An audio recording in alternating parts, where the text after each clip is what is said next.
तो कहानी शुरू होती है एक लड़के को दिखाते हुए जिसका नाम एड्रियन था। वो बहुत परेशान जमीन पर बेड से टेक लगाकर बैठा हुआ था। दरअसल उसको उसके दोस्त जिससे वो बहुत प्यार करता था उसे छोड़कर चली जाती है। साथ ही उसने एक वीडियो मैसेज भी रिकॉर्ड करके भेजा होता है जिसमें वो बताती है कि मैं और तुम अब एक साथ नहीं रह सकते, वैसे भी हमारे बीच में कुछ ठीक नहीं है, तो मैं तुमसे ब्रेकअप रिश्ते को खत्म करना चाहती हूँ। अब एड्रियन उसका मैसेज सुनकर बहुत ज्यादा परेशान हो जाता है क्योंकि वो उसे बहुत पसंद करता था और साथ ही एक बार में चला जाता है जहाँ पर वो खूब शराब पीता है। उसने इतनी ज्यादा शराब पी ली थी कि अब वो अपने होश में भी नहीं रहता, उससे चला भी नहीं जा रहा था। तभी उसे संभालने बार में काम करने वाली लड़की आती है जिसका नाम फैबियाना होता है। एड्रियन से अपनी गाड़ी भी नहीं चलाई जाती तो इसीलिए फैबियाना उसे अपने घर ले जाती है। रात को वो सोकर जब सुबह उठता है तो वो फैबियाना से बिना बात किए ऐसे ही अपने घर चला गया था। ये बात फैबियाना को बहुत अजीब लगती है। वो सोचती है कि देखो जरा, रात को मैंने इसकी मदद की, इसने मुझे थैंक यू शुक्रिया तक नहीं कहा। मगर जल्दी शाम में एड्रियन को अपनी गलती के बारे में पता चल गया था कि उसे फैबियाना का शुक्रिया अदा करना चाहिए था। उसने कल रात उसकी मदद की थी। जब शाम को वो बार में फैबियाना से मिलने जाता है तो जल्द ही इनकी दोस्ती हो जाती है क्योंकि वो अकेला भी था और उसे एक दोस्त की भी जरूरत थी। उनकी दोस्ती इतनी अच्छी हो गई थी कि फैबियाना जल्द ही एड्रियन के घर में शिफ्ट हो जाती है। उन दोनों का एक अलग ही रिश्ता शुरू हो गया था। दोनों एक दूसरे को पसंद करने लगे थे। एक सुबह जो फैबियाना बाथरूम में खड़ी ब्रश कर रही थी तो उसे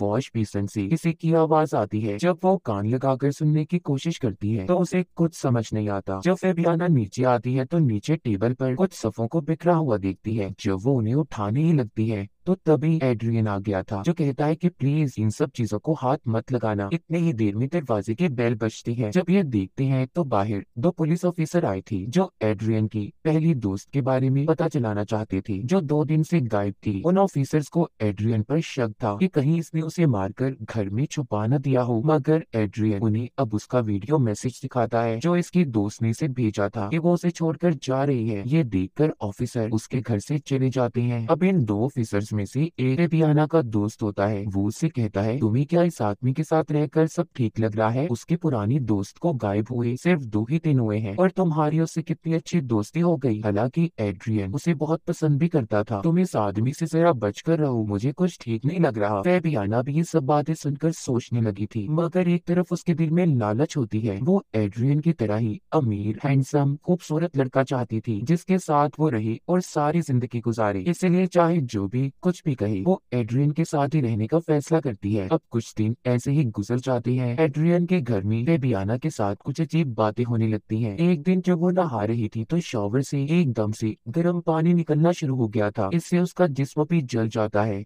जब वो एक रात बाथ टब में बैठी थी तो अचानक से पानी वाइब्रेट हिलने लगता है। इससे अब वो और भी ज्यादा डर गई थी। उसे लगने लगा था कि एड्रियन के घर में किसी भूत आत्मा का साया है। जब इस बारे में वो एड्रियन को बताती है तो उसे इसकी बातों पर यकीन नहीं आता। वो कहता है कि ऐसा कुछ नहीं है मेरे घर में। अब इसी तरह एक दिन फैबियाना को घर से एक चेन में चाबी मिलती है जिसको उसने गले में पहन लिया था। वो उसे एक लॉकेट के तौर पर पहना हुआ बहुत अच्छा लग रहा था। तभी अचानक से घर की लाइट बंद हो जाती है। फैबियाना नीचे से किसी की आहट को महसूस कर रही थी। तभी कोई उस पर हमला कर देता है। थोड़ी देर बाद एड्रियन भी आ गया था। वो फैबियाना को उठाकर बिठाता है और पानी देता है। अब वो और भी ज्यादा डरी हुई थी। एड्रियन कहता है देखो डरो नहीं, जिसने तुम पर हमला किया वो कोई इंसान नहीं बल्कि मेरा डॉग है जो यहीं पर रहता है, इसलिए तुम्हें डरने की जरूरत नहीं है। अगले दिन एड्रियन को पुलिस ऑफिसर की कॉल आती है जो कहती है कि हमें एक लाश मिली है और हमें शक है कि कहीं वो तुम्हारी दोस्त की है, इसीलिए तुम्हें आकर उसे चेक करना होगा। अब जब ये दोनों देखने जाते हैं तो एड्रियन उस लाश को देखकर कहता है नहीं, ये मेरी दोस्त की लाश नहीं है। जिस बात पर फैबियाना थोड़ा घबरा गई थी और नाराज हो जाती है। एड्रियन भी उसके दिल की बात को समझ रहा था। कहता है देखो तुम्हें परेशान होने की जरूरत नहीं है। अगर ऐसा हुआ भी, मेरी दोस्त जिंदा हुई भी या वापस आ गई, मैं अपनी जिंदगी में पीछे नहीं जाऊंगा। अब मैं पलटकर नहीं देख सकता, तुम ही हमेशा मेरी जिंदगी में रहोगी। ये सुनकर फैबियाना खुश हो गई थी। ये दोनों एक मिरर शीशे के सामने खड़े होते हैं। बाहर से तो वो शीशा था मगर अंदर एक लड़की थी जिसकी बहुत बुरी हालत थी। वो इन दोनों को देख रही थी जो कोई और नहीं बल्कि एड्रियन की दोस्त थी जिसको वो पसंद करता था, जो कई दिन से गायब थी, जिसने एड्रियन को वीडियो मैसेज भी भेजा था कि हमारे बीच में कुछ भी ठीक नहीं है, इसीलिए मैं तुम्हें छोड़कर जा रही हूँ। लेकिन अब वो एड्रियन के घर में ही कैद थी। वो शीशे के उस पार एक कमरे में बंद होती है। बाहर से तो वो शीशा नजर आता था, मगर अंदर से वो एक कमरा था जहाँ पर खड़ी एड्रियन की दोस्त फैबियाना और उसे देख रही थी। मगर बाहर से कोई नहीं देख सकता था। अंदर से तो घर की हर चीज नजर आएगी, मगर बाहर खड़ा इंसान अंदर नहीं देख सकता। एड्रियन की दोस्त की हालत बहुत ज्यादा खराब थी। यहाँ से कहानी फ्लैशबैक कुछ वक्त पहले की दिखाई जाती है कि आखिर ये लड़की यहाँ पर फंसी कैसे। दिखाया जाता है एड्रियन अपनी दोस्त जिसका नाम बेलन होता है उसके साथ बहुत खुश था। एड्रियन को इस शहर में ऑर्केस्ट्रा जो हाथ के इशारों से म्यूजिक को कंट्रोल करते हैं एक म्यूजिशियन बैंड में नौकरी मिली थी, इसीलिए वो बेलन के साथ इस घर में शिफ्ट हुआ। वो दोनों हंसी खुशी अपनी जिंदगी गुजार रही थी। एड्रियन की आदत हर लड़की से फ्री होने की थी। एक दिन बेलन उसे एक लड़की के साथ देख लेती है, जिसके बाद उसे उस पर शक होने लगा।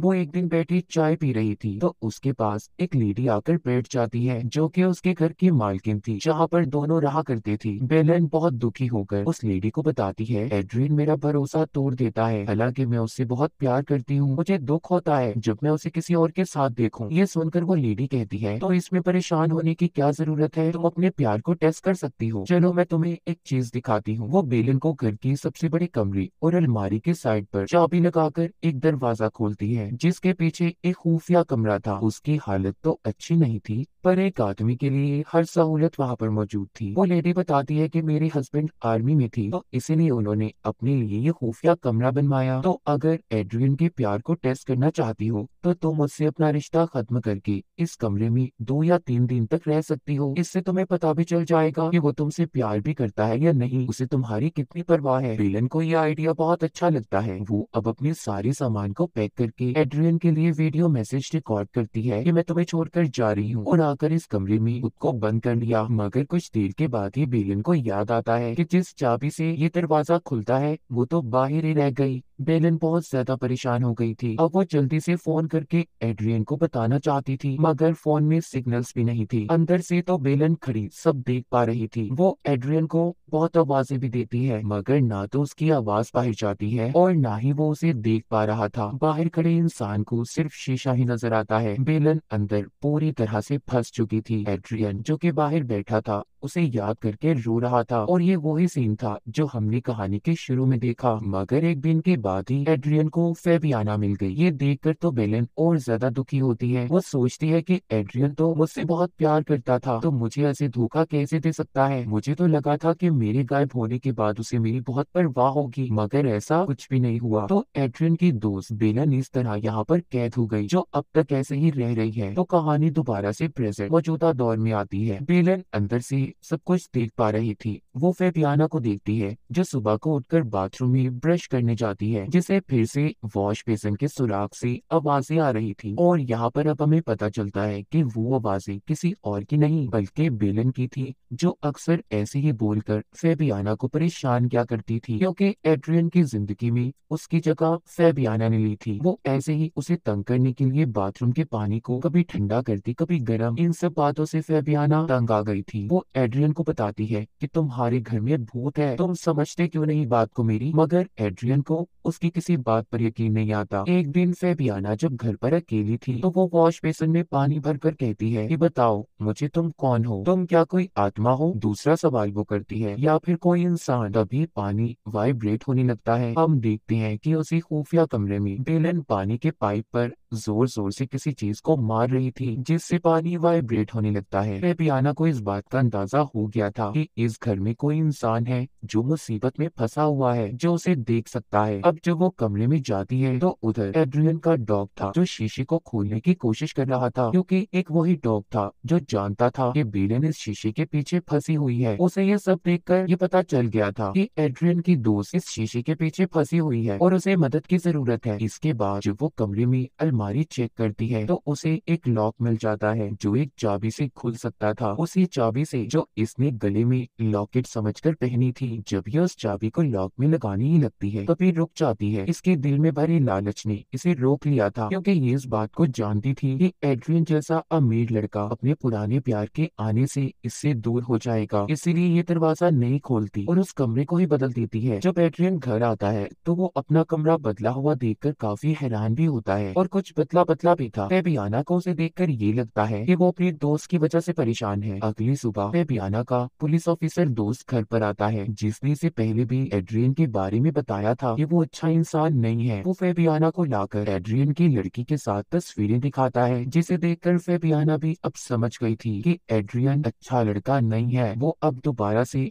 वॉश बेसिन के पास जाकर उसमें पानी भरकर फिर से सवाल करती है कि तुम कौन हो, मगर अब कोई जवाब नहीं आता। फेबियाना डर गई थी कि कहीं एड्रियन की दोस्त मर तो नहीं गई, क्योंकि उसे गायब हुए 2 हफ्ते हो चुके थे। अब ये आहिस्ता आहिस्ता उस अलमारी की तरफ बढ़ती है। ये चाबी लगाकर जब दरवाजे को खोलती है तो अंदर की बहुत बुरी हालत थी। थोड़ा सा आगे जाने पर इसे बेलन बेहोश मिलती है। जब ये उसके पास जाकर उसे जगाने की कोशिश करती है तो बेलन जाकर फेबियाना के सर में कुछ दे मारती है। वो वहीं पर बेहोश हो गई थी। वो उसे छोड़कर बाहर आ जाती है। अब बेलन के पास उस दरवाजे की चाबी भी थी। वो बाहर आ चुकी थी। जैसे पहले बेलन कैद थी और फेबियाना उस कमरे में कैद हो चुकी थी। बेलन अपनी और एड्रियन की एक तस्वीर को उसी शीशे पर चिपका देती है। साथ ही उसने चाबी को भी शीशे के सामने बेड पर रख दिया था। अब जब एड्रियन घर आता है तो उसका डॉग उसे वो चाबी देता है और शीशे पर चिपकी हुई तस्वीर को भी देखता है। फेबियाना अब उस शीशे के पीछे कैद थी, जहाँ पर पहले बेलन थी। फेबियाना की लालच ने उसे फंसवा दिया, उस इंसान के पीछे जिसने कभी किसी की कदर ही ना की। एड्रियन जो कि अब परेशान था कि फेबियाना भी गायब है और पुलिस दोबारा से उसी पर शक करेगी और इस बार शायद उसे पकड़कर भी ले जाए, या एड्रियन को पता चल पाएगा कि फेबियाना उसी शीशे के पीछे कैद है। इसी सस्पेंस को दिखाते हुए हमारी फिल्म की ये कहानी यहीं पर खत्म हो जाती है।